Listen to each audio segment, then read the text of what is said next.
One of the things that has just blown me away in the last year, because I've talked to lots of people live, but also lots of people online. But it's more obvious live, and it's obvious in this theater as well, is that I've gone around and spoken, and a large proportion of my audience has been young men, under 30, something like that. And I've spoken to them a lot about responsibility.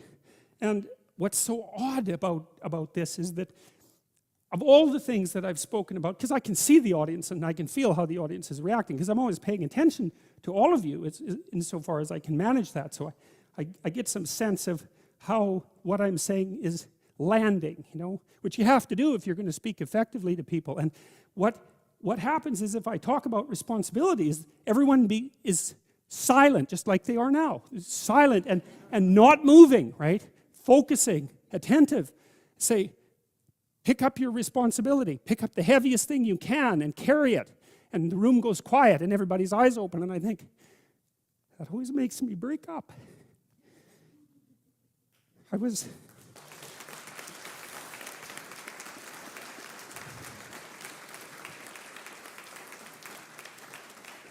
don't know why. I was speaking to an English journalist today who was going to write an article in Spectator magazine, and I was talking about this, and at the same point in the discussion, I had the same emotional reaction. I don't really understand it. I think there's something about it that's so crucial, because we've been fed this unending diet of rights and freedoms, and there's something about that, there's something about that that's so pathologically wrong, and people are starving for the antidote, and the antidote is truth and responsibility, right? And it isn't because that's what you should do in some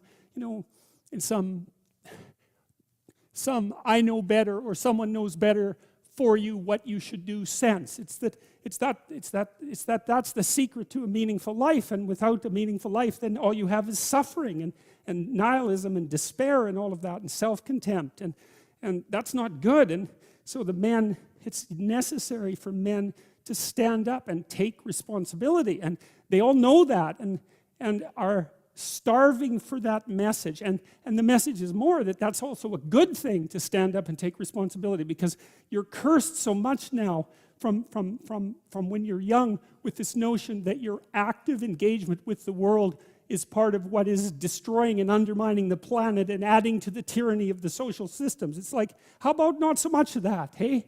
Because it's too soul deadening. It's anti-human right to the core. And my sense instead is that, if you were able to reveal the best of yourself to you in the world, that you would be an overwhelming force for good, and that whatever errors might be made along the way would wash out in the works. And that's the other thing that you see in the Abrahamic stories, because Abraham is not a perfect person by any stretch of the imagination. He's a real person, and he makes mistakes, but it doesn't matter. The overarching narrative is, maintain your covenant with God, and despite your inadequacies, then not only will you prevail, but your descendants will prevail. It's like, great, that's really good news, What is the meaning of life?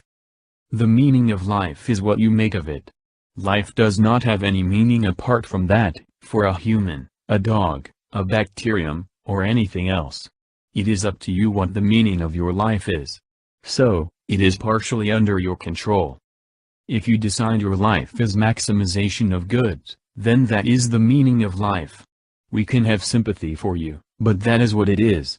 If you decide that your life is friendship, love, mutual aid, mutual support, a community of people who try to increase their own and other people's happiness and welfare, then that is the meaning of life. But there is no external force that decides. What do you think is driving the need to answer that question about the meaning of life? It is probably the sense of either unwillingness or inability to take your life in your own hands. If you see yourself as a creature of external forces, buffeted by a market, government, parental authority, whatever it may be, then you search for something elsewhere that will tell you what the meaning of your life is. If you have developed, it is a value judgment, what I think of as a healthy respect for yourself and others, you will design the meaning of your life. Of course, you can't do it completely. You may want to be a world champion high jumper, let us say, and you may not be able to achieve that, But you can shape your life to a substantial extent and that way give it meaning. In fact, discover the meaning as you proceed. You don't know in advance. It is after you develop relationships that you discover their value. Do you think the key would be in the relationship itself? For example, in some kind of collective meaning? Unless you are a hermit.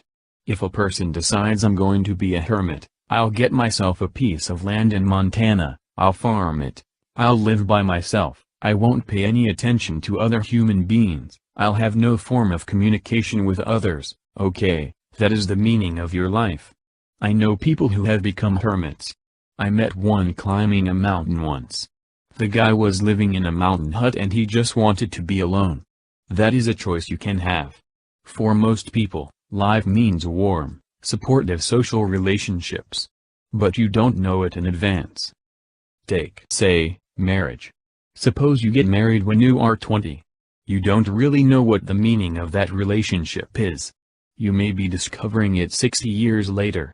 As relationships mature, circumstances change, you have children, which adds a new dimension of meaning to your life that you can't imagine. Or maybe it becomes sour. But these are things that develop through life and at each stage. If you do have the sense of self-respect and autonomy and concern for others, you can, within the limits that external factors provide, determine and discover the meaning of your life. Discovery is not a small part of it. Does man have, should he have any concern for other men? You say individual, you say... Concern is a very loose term. What would you mean by it? Well, certainly most of us are brought up by an ethic that says that we are our brother's keeper. I would say we most certainly are not, could not be, and should not attempt to be. The only concern men should have for other men is respect for their rights. A man should never expect another man to sacrifice for him, nor should he sacrifice himself for other men. He should respect the independence and the rights of others, and never take part in any form of enslavement, political enslavement. But outside of that, he's not responsible for other men, and should never permit them to assume the role of responsibility for him. He should not submit to force nor exercise force. He should not ask others to live for his sake, nor should he ever live for the sake of others. He should treat others as traders. But that is, if two men agree on a given deal or they want to cooperate, that's fine. They trade value for value voluntarily, without sacrifice on either part. They both serve their rational self-interest if they deal with each other. If they don't want to deal with each other, they should not be forced to. And you place the emphasis upon rational and their rational self-interest. Oh, yes, certainly. I place that emphasis on everything. Yes. Because that which is proper for you on a rational basis cannot be proper for you on any other basis. And therefore, all your rights rest on your nature as a rational being.